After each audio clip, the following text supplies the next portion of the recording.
a Comissão de Conselho AHA está a fisco mecanismo da lei Aruba, que a comissão que traz a lista positiva de remédio, que está executado de AZV a tomar certa decisão, maneira que o mundo médico está desenvolvendo constantemente e para alguns anos não acaba, eigenlijk AHA está eigenlijk aconselhando ministro tocante certo cambio não começa bem, porque há cambio e desenvolvimento na riba área aqui.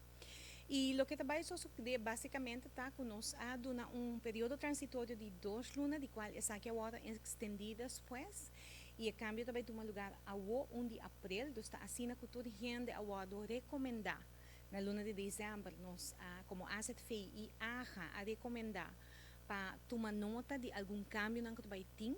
E essa aqui está referindo a lista positiva de remédio que está sendo manejado ou executado de AZV. Tá assim que o que você vai ver em 31 de abril, ora um assegurado de AZV vai botica, tá com ele agora confrontar com o remédio que agora denominar como over the counter, esse é que o pode ganhar facilmente dentro botica, não tem mistério de uma receita para essa aqui. E não está caindo o que você chama é categoria de cuidado próprio, é zelfzorg. Dus, consequentemente, essa aqui que eu pode hayabo que a situação onde certo remédio não pode cobrir mais, e essa aqui não mesmo cobrir. Por exemplo, se nós queremos exemplo, pode pisar paracetamol, ou edica, etc.